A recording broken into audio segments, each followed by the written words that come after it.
López, licenciado en Filosofía. Gracias por acompañarme en este nuevo capítulo. El tema de hoy es un tema muy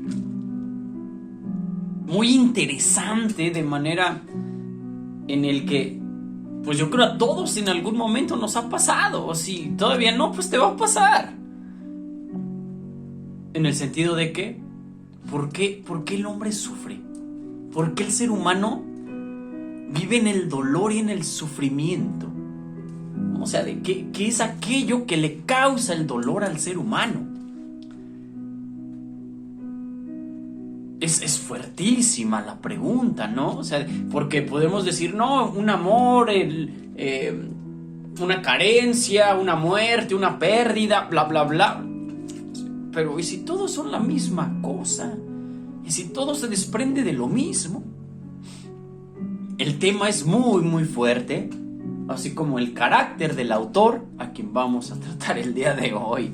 Sí, el autor a quien vamos a tratar el día de hoy es Arthur Schopenhauer. Sí, Arthur Schopenhauer, un tipo con un carácter fuertísimo, un ego enorme, pero pues con una mente brillantísima, y además algo muy difícil que hay sí muy pocos son de los que aquellos que son filósofos como tales logran hacerlo bien, que es escribir. Él es un escritor exquisito de verdad. Son de estos que disfrutas tanto el contenido como la lectura. Hay otros filósofos que los sufres cuando los lees, porque su oficio no es el de escritor, es el de pensador. Pero Schopenhauer no. Schopenhauer en todo es un prodigio Schopenhauer. Y es un prodigio pesimista. ¿Por qué? Porque él se basa en eso. En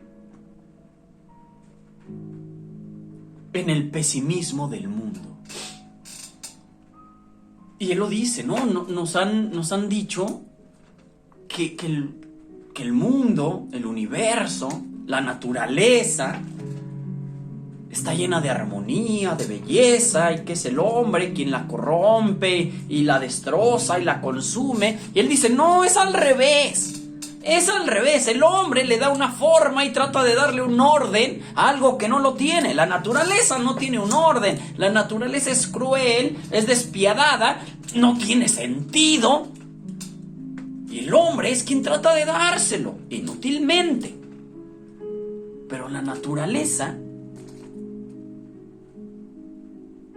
es lo malo, según Schopenhauer, ¿no? El mundo es el cruel. Sí, y hay un ejemplo muy lindo para expresar esto, ¿no? Cuando las águilas hacen su nido, ponen 2 huevos. Normalmente ponen 2 huevos. Cuando los huevos rompen, pues surgen los aguiluchos, y pues papá águila y mamá águila se alejan del nido, no llevan comida ni nada. ¿Para qué? Para que el aguilucho fuerte devore a su propio hermano. Y entonces ahí es donde Schopenhauer, ¿dónde está la belleza, la armonía? ¿Dónde? O sea, entonces ¿para qué poner 2 huevos si uno va a devorar al otro? O sea, no hay armonía. Y pasa lo mismo con el ser humano. ¿Por qué? Porque el mundo, al no tener un principio, un final, como una meta, al no tener sentido, al ser absurdo el mundo, al ser absurdo, pues el hombre está condenado a sufrir, porque el hombre quiere buscar un sentido de su existencia, cuando realmente el mundo demuestra que no lo hay. Y además, por otro lado, también la sociedad nos obliga a adaptarnos y a esclavizarnos, haciéndonos creer en necesidades que realmente no son verdaderas. Y dice, pero ¿cómo surge esto? ¿Cómo el ser humano sufre tanto a pesar de que esto, pues ya lo sabemos? Bueno, pues según Schopenhauer, ¿sí? En su libro ¿sí? Un libro maravilloso, ¿sí? Este ladrillito, ¿sí? El mundo como voluntad y representación. Es muy interesante lo que él nos dice, porque el mundo como voluntad y representación. ¿Qué es esto de la representación? ¿Qué es presentar? Presentar es cuando algo se te aparece por primera vez. Entonces, ¿qué es representar? Cuando algo se te vuelve a aparecer. ¿Esto qué significa? El mundo como representación. Que tu mundo no es todo lo que se te presenta. ¿Por qué? Todos los días sales a la calle o ves cientos, miles de cosas, pero ninguna de ellas forma parte de ti o no te importan. Ni siquiera las conoces o después dejan de existir en tu pensamiento, en tu vida. ¿Qué existe para ti? ¿Cuál es tu mundo? Lo que se te representa, lo que se te vuelve a presentar. Esto es un pensamiento grandioso de Schopenhauer, ¿no? El mundo del ser humano no es toda la totalidad de las cosas. No. Es la totalidad de las cosas que se te representan. ¿Por qué? Porque la primera vez la cosa se te presenta, pero la segunda vez se te representa porque le pones atención y la haces parte de ti. Esto es un grado de pensamiento muy, muy alto. Muy, muy alto y bellísimo. El mundo como representación. No todo, no. Sino lo que me interesa, lo que se me representa. A lo que le doy un sentido y un significado. Si no, no se me volvería a presentar. Y pasaría como muchas otras cosas desapercibidas que se me presentan todos los días. Pero viene la otra parte, el mundo como voluntad. El ser humano en esencia, según Schopenhauer, es voluntad. La voluntad es deseo.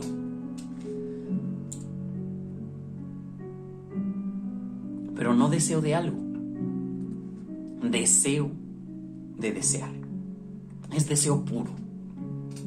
Me explico. ¿Sí? Según Schopenhauer, el hombre vive en dolor y en sufrimiento porque deseo. ¿Qué es lo que deseo? Lo que no tengo. Lo que no tengo. No puedo desear aquello que ya tengo porque ya lo tengo. Deseo lo que no tengo. Y entonces yo deseo, no sé, un ejemplo, una casa. Yo deseo una casa. Y sufro porque no tengo esa casa. Y trabajo, me esfuerzo, sacrifico muchas otras cosas en pos de este deseo. Y sufro y sufro y sufro porque no lo tengo, pero lo consigo. Y entonces lo consigo y llega un momento en el que, bien, alegría y demás. Pero la alegría pasa inmediatamente. ¿Por qué? Porque mi voluntad no era la casa, era desear. Y la casa fue el objeto del deseo que eligió mi voluntad. Pero ahora que ya tengo la casa, pues ya no la deseo porque ya la tengo. Entonces, ¿qué pasa con mi voluntad? Que empiezo a desear otra cosa. Me aburre mi casa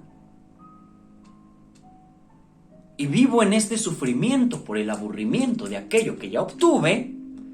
Y mi voluntad, como es deseo de desear, elige otro objeto. Y entonces ahora digo, ahora deseo un coche. Y ahora sufro porque estoy aburrido de mi casa y porque no tengo el coche que quiero.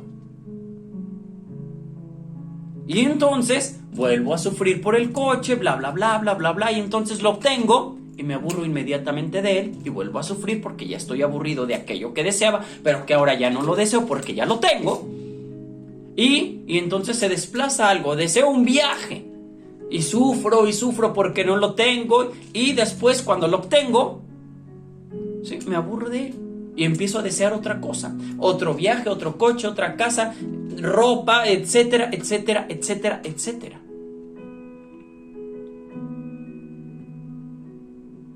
Y entonces, para Schopenhauer, es esta pasión inútil que nunca va a ser satisfecha, porque el hombre es deseo de desear. Lo que yo deseo es desear. No deseo las cosas que deseo. Son simplemente los objetos que mi voluntad eligió. Por eso nunca voy a estar satisfecho aunque tenga el mundo a mis pies. Lo vemos con Alejandro Magno, lo vemos con Napoleón. Podemos decir, esos, ¿qué más podrían? Pero querían más y querían más y querían más. ¿Por qué? Porque vivían en este tedio, en este sufrimiento, en este dolor de sufro porque no tengo lo que quiero, o sufro porque lo que tengo ya me aburrió y deseo ya una nueva cosa que no tengo. Y eso es el mundo, según Schopenhauer. Eso es el ser humano, según Schopenhauer. Por eso su libro se llama El mundo como voluntad y representación. ¿Sí? El mundo es lo que deseo y no lo que se me presenta, sino lo que me representa. Esto te pone a pensar muchísimo,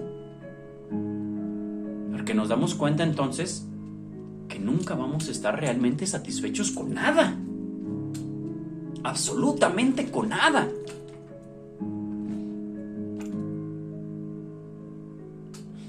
Sí, es muy fuerte Schopenhauer, por eso es un pensamiento muy pesimista. Pero aún así hay muy poco que reprocharle a Schopenhauer, hay muy poco que decir de, pues no tenías razón. No, o sea, tiene mucha razón Schopenhauer. Deseamos y deseamos y deseamos. ¿Por qué? Porque según Schopenhauer, eso es la voluntad. Y lo que hace diferente al ser humano del resto de los seres del universo es la voluntad. Si es que yo soy un deseo de desear, siempre voy a estar deseando algo que no tengo. Y voy a estar entre el sufrimiento de desear lo que no tengo y el tedio al obtenerlo para comenzar a desear algo nuevo.